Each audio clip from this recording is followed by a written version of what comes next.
जीवन क्या है ये जीवन? हम जन्म लेते हैं, बड़े होते हैं, हमारे माँ बाप हमें पालते हैं, फिर उनके धन से हमारा बालपन बीतता, फिर हम बड़े होते हैं, हम विवाह कर लेते हैं, हमारी संतानें होती, हम उनको पालते हैं, फिर हम वृद्ध हो जाते हैं और एक दिन इस संसार से चले जाते हैं। क्या यही जीवन आता होगा? ये प्रश्न मन में कई बार है ना? अब तनिक जल की यात्रा के सागर से भाप बनकर उठता, मेघ बनकर बरसता, फिर नदी बनकर पुनः सागर में समावेश करता, तो कभी ये प्रश्न नहीं करता कि उसका जीवन क्या है, उसका उद्देश्य क्या है। हर भाव जीता और दूसरों के लिए जितना बन सके देता जाता। जब सागर में होता तो असंख्य जल जीवों को जीवन देता।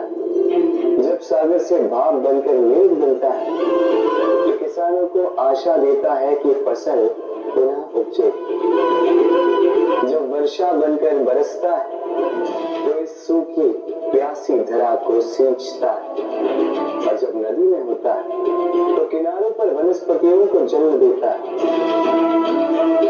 तो सोचिए, क्या जल कभी ये सोचता होगा कि उसका जीवन क्या है, उसके जीवन का उद्देश्य क्या है? नहीं, वो बस अपना धर्म करता जाता और जितना हो सके सबको आनंद देता जाता। इसलिए जीवन में कभी ये प्रश्न मत कीजिएगा कि ये जीवन क्या है, इस जीवन का उद्देश्य क्या है।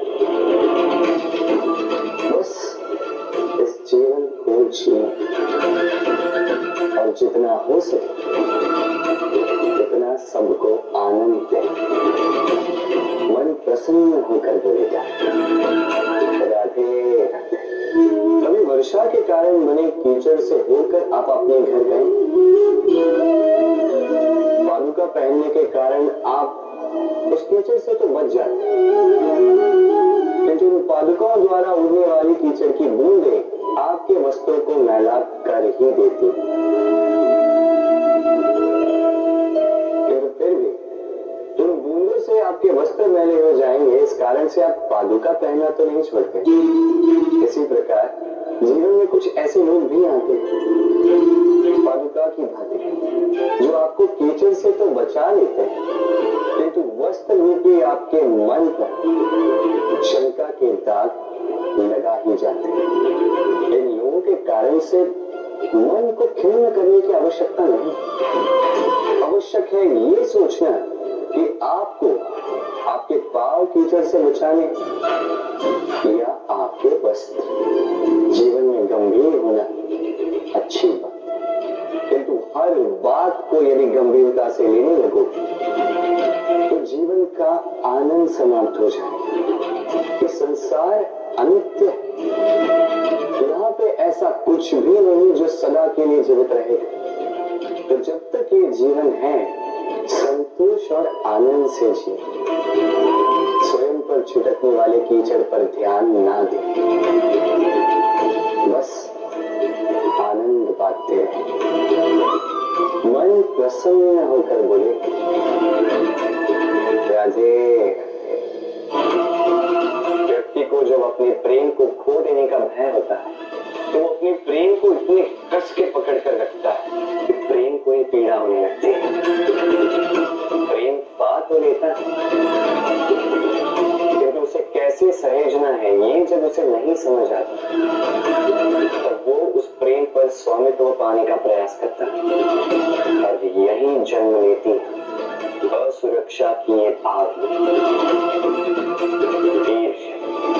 तो एक लंबे वियोग के पश्चात दो प्रेमी एक दूसरे से पुनः मिलते हैं तो सबसे पहला भाव जो उनके मन में आता है वो ये कि कैसे एक क्षण के लिए भी अपने प्रेमी को स्वयं से दूर न जाने, कैसे अपने जीवन का एक एक क्षण अपने प्रेमी के साथ बिताए। प्रयास ये रहता है दाऊद इन दो प्रेमियों के मध्य में कोई भी ना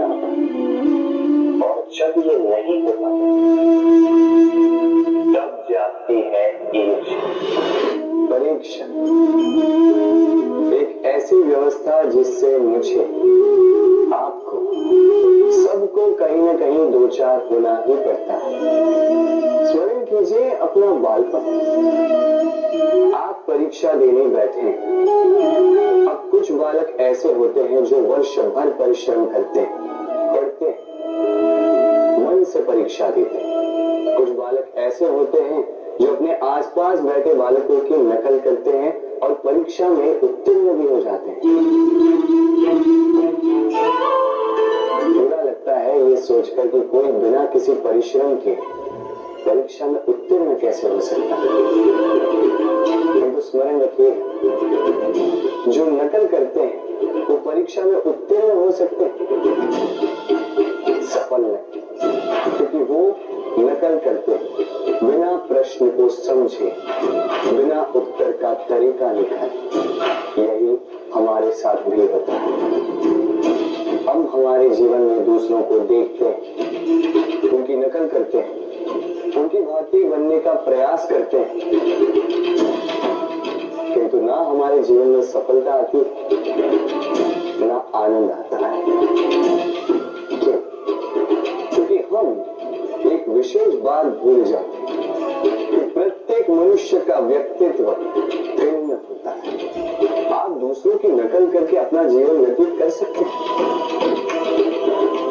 किंतु यदि अपने जीवन में सफलता लानी, यदि अपने जीवन में आनंद लाना, तो स्मरण रखिए, स्वयं के प्रश्नों का उत्तर जीवन में स्वयं को ही खोजना होगा।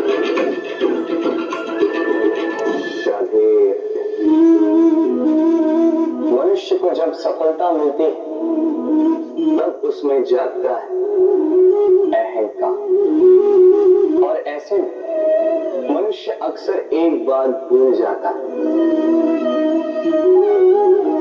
झुकना। सोचता है कि मैं किसी के समक्ष क्यों झुकूं? और ऐसा इसलिए होता है क्योंकि मनुष्य एक महत्वपूर्ण बात भूल जाता है कि संसार में, इस जीवन में उसने जो भी प्राप्त किया है